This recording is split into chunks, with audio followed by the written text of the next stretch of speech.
என்னோட லாஸ்ட் வீடியோவில் ஒரு பிரதர் வந்து கமெண்ட் பண்ணியிருக்காரு, நீங்களாம் ஒரு முஸ்லீமா, இப்படியெல்லாம் வீடியோ பண்ணுறீங்க அப்படின்னு. எப்படியெல்லாம் வீடியோ பண்ணுறேன் பிரதர்? இப்போது கொரோனா வந்துச்சு. அப்போது சில பேர் இறந்து போயிட்டாங்க. அவங்கள எங்கே அடக்கம் பண்ணாங்க?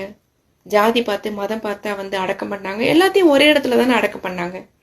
இப்போ நானே வெளியில் போகிறேன், ஒருவேளை நான் இறந்தே போயிட்டேன், எங்கள் வீட்டுக்கு ஃபோன் பண்ணுறாங்க, யாரும் ஃபோன் அட்டன் பண்ணல. அதே மாதிரி என்னோட அட்ரஸ் கண்டுபிடிக்க முடியல, என்னைய கொண்டு போய் ஷோரூமில் வைக்க மாட்டாங்க, கண்டிப்பாக மண்ணுக்குள்ளே கொண்டு போய் புதைச்சிருவாங்க. அப்போ வந்து ஜாதி மதம், இவங்க முஸ்லீம் ஹிந்து கிறிஸ்டின் எப்படி அடக்கம் பண்ணுறது, அந்த இடத்துல யோசிக்க மாட்டாங்க.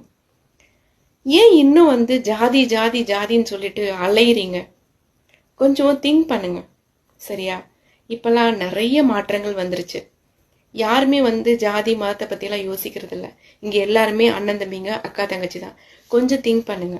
ஓகே.